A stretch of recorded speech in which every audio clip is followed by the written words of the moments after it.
मित्रों, आप सभी ने कई बार यह शब्द सुना होगा कि सफलता के द्वार खुल रहे हैं, आंखों के द्वार खुल रहे हैं। परंतु आज हम आपके सामने कुछ सेकंड की एक वीडियो दिखाएंगे जो ये दिखाएगा कि आंखों के द्वार खुलने के साथ साथ निर्लज्जता के द्वार किस प्रकार से खुल रहे हैं।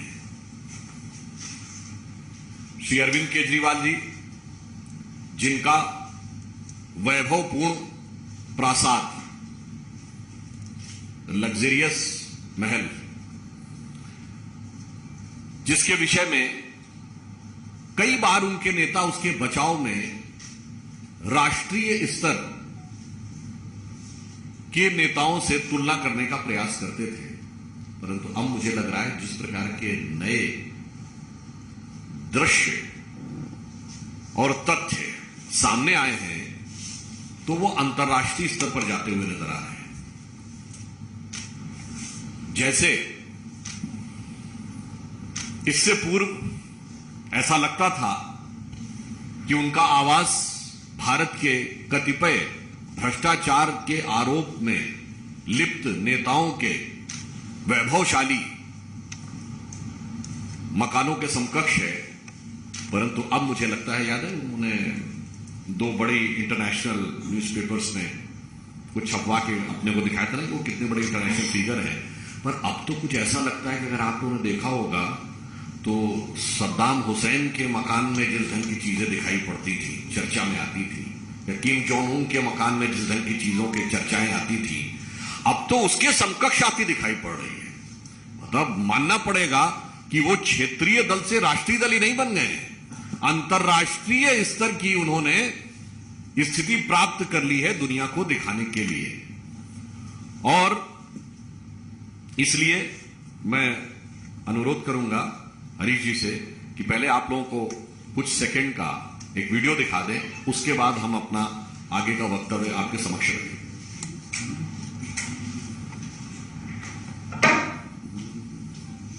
मेरी बहुत छोटी सी औकात है। आज मेरे घर में 4 या 5 कमरे हैं।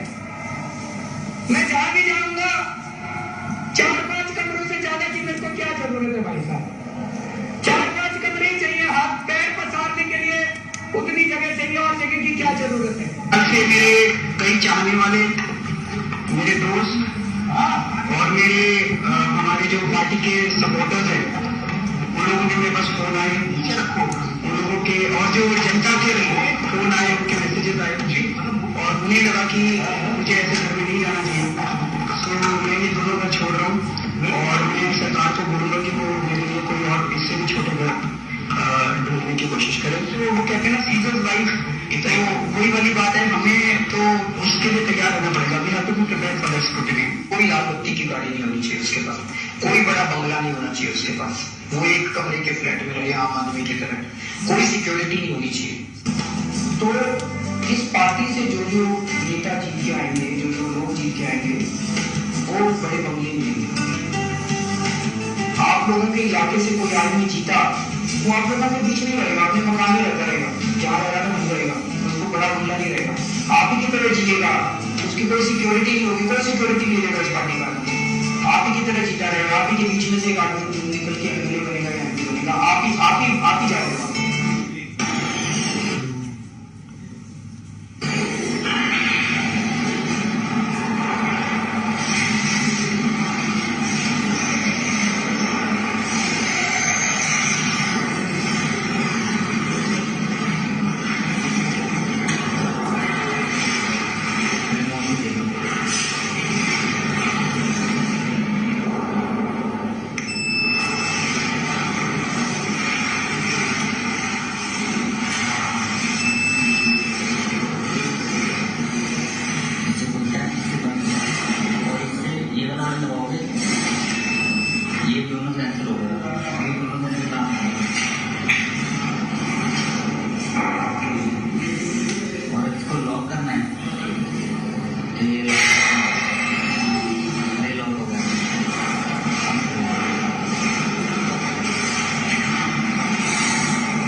जैसा कि आपने देखा कि ये सेंसर वाले जो दरवाजे हैं ये बड़े संस्थानों में, बड़ी पब्लिक प्लेसेस में, एयरपोर्ट्स में यूज किए जाते हैं, इवन कोविड से पहले भी, इसलिए ताकि लोगों को टच करने की आवश्यकता न पड़े। परंतु आपने देखा यहां तो बहुत बेहतरीन तरीके, इसका आप गहरा राजनीतिक अर्थ समझिए कि किसी चीज को टच नहीं करते, फाइल को टच नहीं करते, सब रिमोट से चलाते हैं। कहीं सत्येंद्र जैन जी बोले से करवा देंगे, कहीं सिसोदिया जी से, और तो और पार्टी को भी टच नहीं करते। साहिब आलम के आने के साथ ही पार्टी को एक्शन में आ जाना चाहिए, उसमें भी रिमोट से कोई चीज खुद नहीं साइन करेंगे। और इस प्रकार की एक धारणा और मीडिया में समाचार हैं कि पंजाब की सरकार को भी रिमोट से ही कंट्रोल करते हैं। तो आपने देखा कि उन्होंने यह जो बताया और उससे पूर्व का उनका वक्तव्य है। अब मैं उनका एक और स्टेटमेंट आपको शब्दशः पुनर्स्मरण कराए दे रहा हूं, रिमाइंड के दे रहा हूं। यह 27 अक्टूबर 2013 को उनका किया गया ट्वीट है। कोट, दिल्ली की मुख्यमंत्री शीला दीक्षित जी के घर में 10 एसी लगे हुए हैं। मैंने सुना है कि उनके बाथरूम में भी एसी लगा है। कौन भरता है उनकी एसी का बिल? मैं और आप भरते हैं? आगे गौर फरमाइएगा। मेरा तो कलेजा कांप उठता है यह सोचकर कि जब दिल्ली की 40% जनता झुग्गियों में रहती है तब कोई मुख्यमंत्री कैसे आलीशान घर में रह सकता है। अनकोट। शायद ऐसे ही लोगों के लिए वह पंक्ति लिखी गई है कि विद्युत की इस चकाचौंध में देख दीप की लौ रोती है, अरे हृदय को थाम महल के लिए झोपड़ी बली होती है। और आपने देखा कि मुफ्त की चीजें दिखाकर खुद क्या हासिल किया है। मैं सिर्फ एक वाक्य कहना चाहूंगा कि यहां पर विषय सिर्फ आरोप लगाने का नहीं है, विषय सिर्फ उनका असली चेहरा दिखाने का नहीं है, विषय सिर्फ कटाक्ष का नहीं है, विषय उस दर्द का भी है, उस धोखे का भी है जो दिल्ली की जनता ने अनुभव किया है। क्योंकि दिल्ली की जनता ने एक विश्वास किया था उन बातों के ऊपर, और मुफ्त के नाम पे देने के संदर्भ में अगर मैं ये कहूं कि मुफ्त में उन्होंने सबसे बड़ा धोखा दिल्ली की जनता को दिया है तो यह गलत नहीं होगा, जिसे हम एक पंक्ति में कहें कि धोखे की यही खासियत होती है जनाब कि यकीन के साथ अक्सर मुफ्त में मिल जाता है। तो मुफ्त में उन्होंने कुछ और दिया हो न दिया हो, मगर दिल्ली की जनता के विश्वास को अवश्य छला है। तो हम सिर्फ ये कहना चाहते हैं कि अब जब मीडिया के माध्यम से आपके घर के द्वार खुलकर सामने आ रहे हैं और किसी को हाथ लगाने की भी जरूरत नहीं है, जाने के साथ ही खुल जाएंगे, तो मेरा मानना है कि पारदर्शी, शुचितापूर्ण नई राजनीति जैसे छलावे को देने वाले केजरीवाल जी कृपया मीडिया को और अन्य लोगों को जाने के लिए छोड़ दीजिए ना। और यदि आप नहीं छोड़ते हैं तो याद रखिए कि जिसे यह पंक्ति कहकर समाप्त करता हूं कि जो वक्तव्य हमने दिखाया और जो कृतित्व आपका दिखा है, कथनी और करनी में जितना बड़ा अंतर दिखा है, इसने सिर्फ आम आदमी पार्टी ने भारत की राजनीति में क्राइसिस ऑफ क्रेडिबिलिटी क्रिएट करने में महत्वपूर्ण भूमिका निभाई है। इसी ढंग की बातों के कारण अक्सर संपूर्ण राजनीतिक वर्ग के बारे में जनता में अनास्था उत्पन्न होती है। जहां एक तरफ भारतीय जनता पार्टी प्रधानमंत्री जी के नेतृत्व में विश्वसनीयता की, प्रामाणिकता की प्रतीक है, वहीं अब आम आदमी पार्टी और तमाम अन्य विपक्षी दल विश्वसनीयता के संकट के प्रतीक है।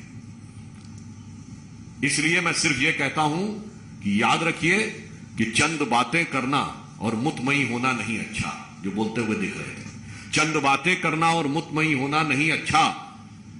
सियासत आखिरी दम तक सभी को आजमाती है और बहुत गलती की गुंजाइश नहीं होती सियासत में, जरा किरदार हल्का हो कहानी डूब जाती है। धन्यवाद।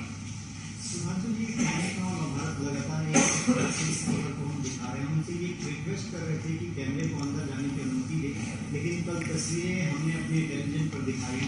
आपको क्या लगता है कि अरविंद केजरीवाल के चुप रहने से, कोई भी जवाब नहीं दे रहे एक सप्ताह से, कि जो आरोप उनके ऊपर लगे हैं वो धुल जाएंगे या कम हो जाएंगे चुप्पी से? मुझे लग रहा है कि आज वो निशब्द हो गए हैं। आज अगर वो आप उनसे कुछ पूछना चाहें तो उन्हें समझ में नहीं आ रहा होगा कि वो बोले क्या, क्योंकि कई बार बहुत अधिक बोल देने से भी समस्या उत्पन्न हो जाती है। कुछ ये भी कर सकते हैं, शायद वो अपने बोलने कोटा पहले पूरा कर चुके हैं, जरूरत से ज्यादा बोल चुके हैं। मैं स्वर्गीय अटल जी का एक वाक्य उद्धृत करना चाहूंगा।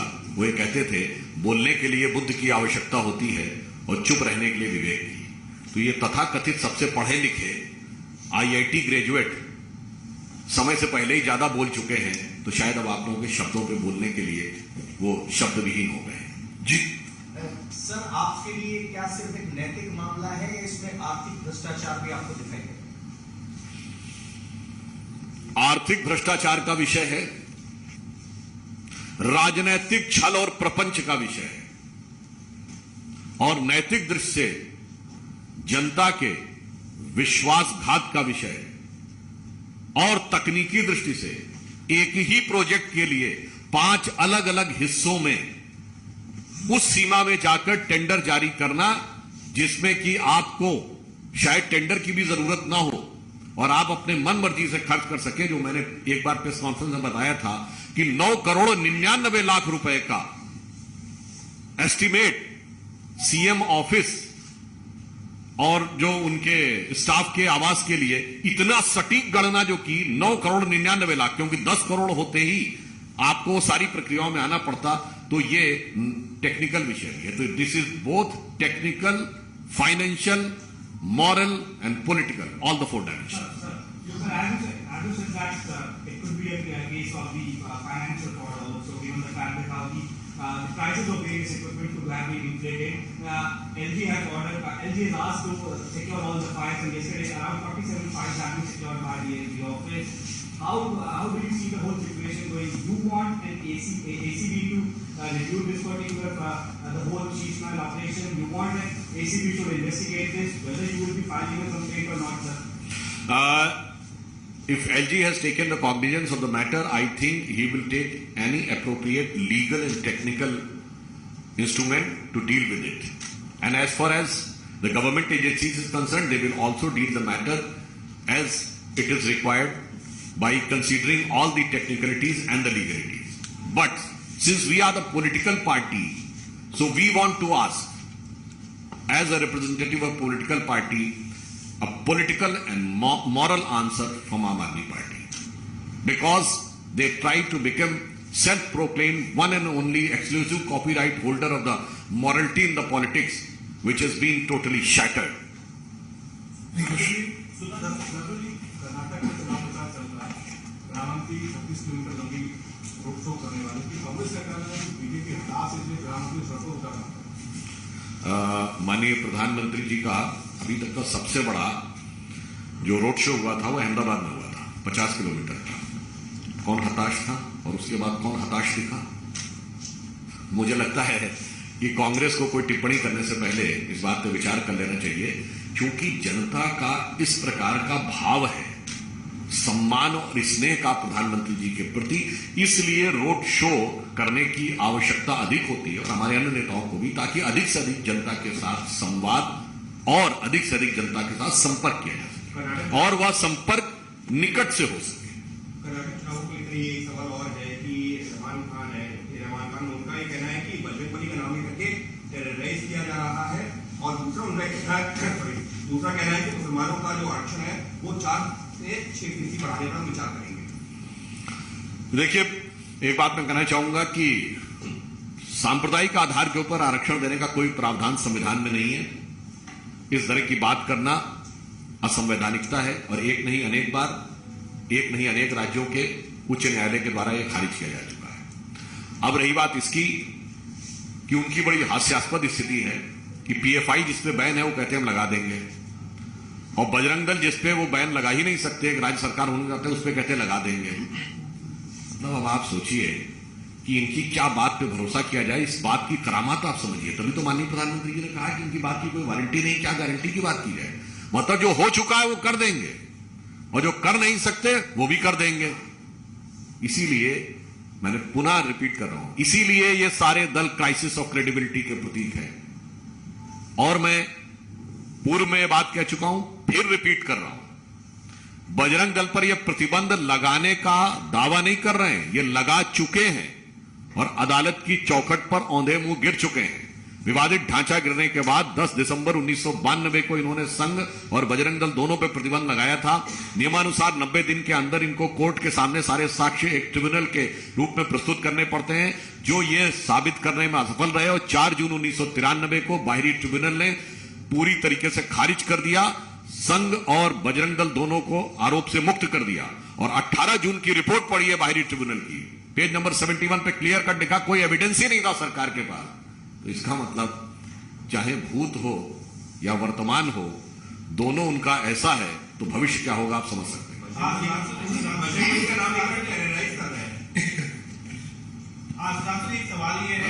बजरंग बली का नाम लेके तो भय दूर भागता है। अब उससे भयभीत कौन होता है वो आप लोग ज्यादा बेहतर समझते होंगे कि बजरंग बली के नाम से कौन भयभीत होता है। एक सवाल है, राजस्थान, छत्तीसगढ़, हिमाचल के बाद अब कांग्रेस जो है वो कर्नाटक में भी ओपीएस लाने की बात कर रही है। उनका कहना है कि अगर उनकी सरकार आएगी तो कर्नाटक में गोल्ड पेंशन स्कीम को लाएगी।